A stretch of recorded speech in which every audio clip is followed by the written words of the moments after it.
Сеул, бывают ночи, которые не гремят, но эхом звучат громче любого праздника.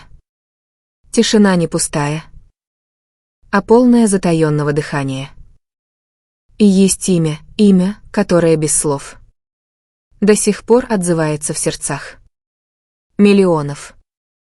Его имя — Ким Тэ-хён. Мир не потерял его в обычном смысле. Мир не запаниковал. Вместо этого он замер. Он склонил голову. Слушал. И в этой тишине он научился любить его снова, тихо. 19 июля 2025 года Сеул не был освещен. Не было шумных толп. Не было прожекторов, танцующих в ночном небе. Но это была не печаль. Ничего плохого не произошло. Это было уважение.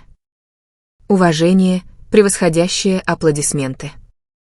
Потому что в тот вечер мир осознал то, к чему постепенно приходил. Ким Тэ-хён не вернется привычным образом. Ни с альбомом. Ни с шикарной фотосессией. Ни с тизером или новой дорамой.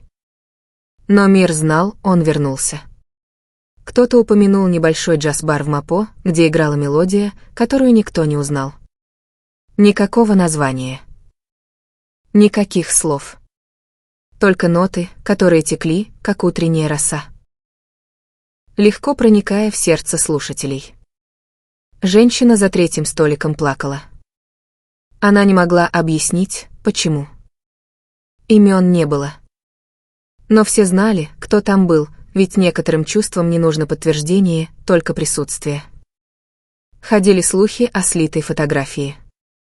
Мужчина стоял возле каньона Аризоны, кормя диких птиц. Его лицо было нечетким. Ракурс был размытым. Но аура на снимке была неоспоримой. Он не потерялся, он просто был где-то в другом месте. За пределами камер папарацци.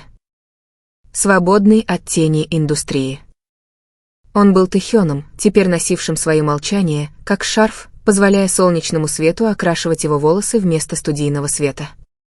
Чингук, его родственная душа и самый близкий друг, ничего не сказал.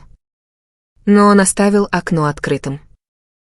Он опубликовал 4-секундное видео, только ветер. Ни лица. Ни звука. Но затем шепот. Тихий. Почти неслышный. Но этого было достаточно, чтобы миллионы армий беззвучно заплакали. Никаких слов. Только имя, которое можно было почувствовать. Тэ-хён.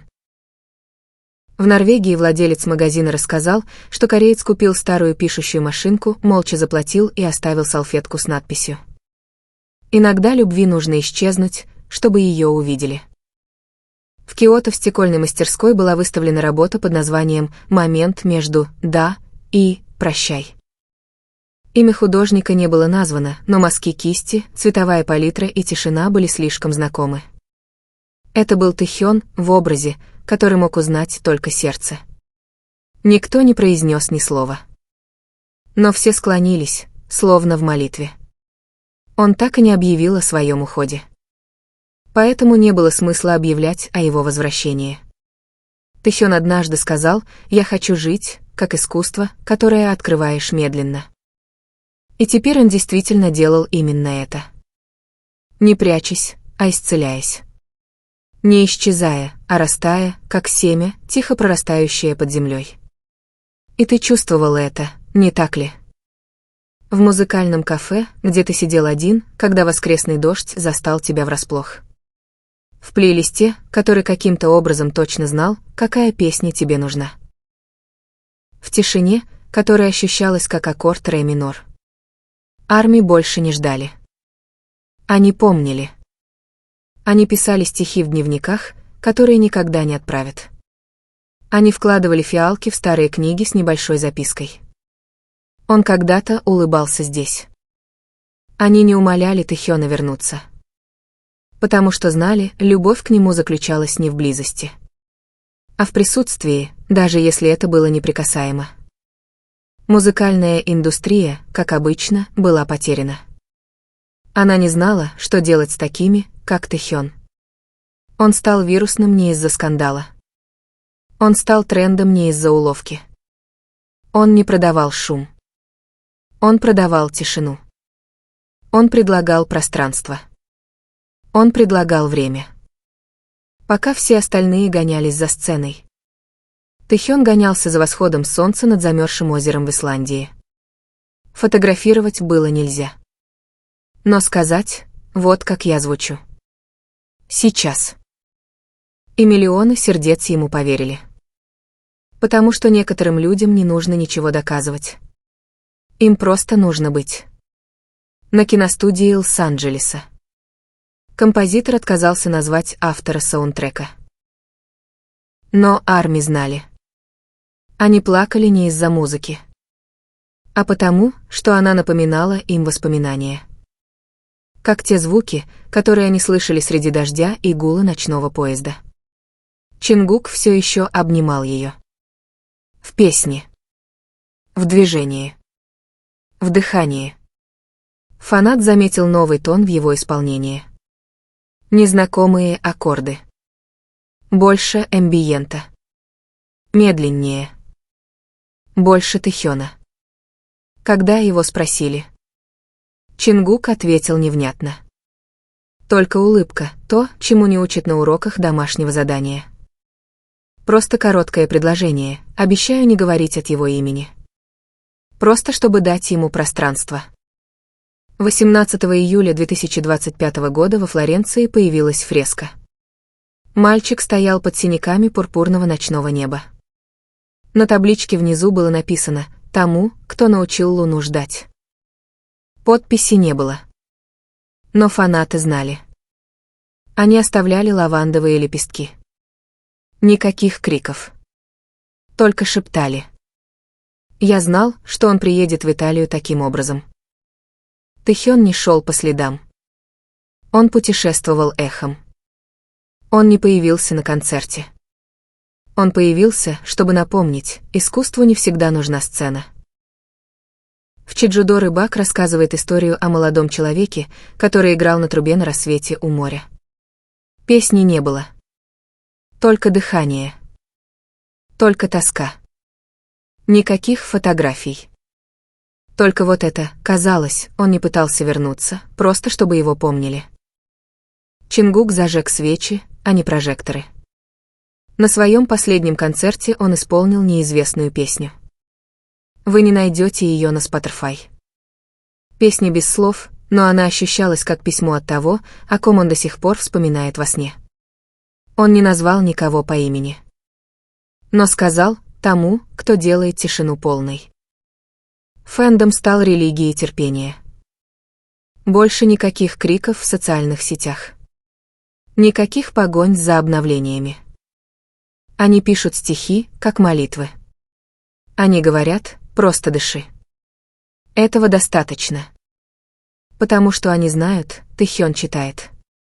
Не их глазами, а их душами. Появляются слухи о новом альбоме. Безмолвный альбом. 11 песен. Каждая названа в честь места, где он никогда не был, но почему-то скорбел. 9-я песня — окно, где Чингук ждет. Последняя песня. Просто тишина. Целая минута молчания. Затем один вздох. В Португалии владелец магазина пластинок утверждает, что незнакомец попросил у него пластинку Нины Симон. Автографа нет. Но он оставил набросок на салфетке. Мужчина держит дымящуюся скрипку, стоящий на мосту из звезд. Мужчина так и не представился. Но теперь. Каждый вечер в магазине играет джаз, на всякий случай. Это не исчезновение. Это переосмысление. Тэхён не бежит от славы. Он превосходит ожидания. Он появляется только тогда, когда им движет душа. И в своей тихой манере. Он учит нас жить не внешностью, а покоем. Чингук знает. Он всегда его знал. Он улыбается, когда фанаты упоминают имя Тэхёна. Не пиар-улыбка, а улыбка воспоминаний. Смеха на балконе отеля. Неизданных песен. Ожерелье, которого она коснулась, когда никто не видел. А когда микрофон приблизился, она просто прошептала: «Тебе не нужно возвращаться. Хён, оставайся там, где ты мягкий». Мир продолжает вращаться. Шум продолжается. Но те, кто знал его, научились идти медленнее, пить кофе тише, освобождать место в плейлисте для еще не написанных песен. Его музыки, возможно, и не было в этом году. Но его присутствие никогда по-настоящему не исчезало. Ким Тэ-хён был не просто айдолом. Он был эхом. Он был вздохом в паузе. Он был историей без страниц. Стихотворение, написанное не чернилами, а до нас. И теперь мир его не потерял. Мир лишь научился любить его еще сильнее. Ким Тэ-хён никогда по-настоящему не уходил. Он просто выбрал другой путь, тихий путь, по которому идут немногие, но который ведет самых верных к глубочайшему смыслу. Он не дает интервью. Он не появляется на телевидении. Но каждая секунда молчания, каждый необъяснимый закат, каждая песня, которая ощущается как невидимое объятие, все шепчет его имя.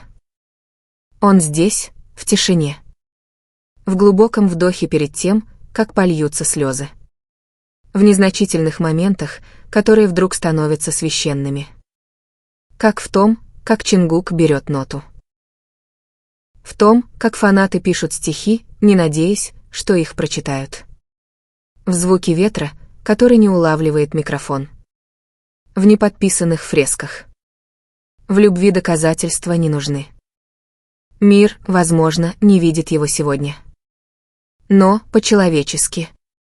Мир научился слушать его, не ушами, а сердцем. Потому что любить Тэ-хёна — это не значит ждать его возвращения. Речь идет о осознании того, что он никогда по-настоящему не уходил. И в каждой пустоте, которую мы ему оставляем, он продолжает расти. В паузах. В тишине. В свете, который не ослепляет, а согревает. Тэ-хён — это песня, которая еще не закончена. А мы — мир, который все еще учится слушать.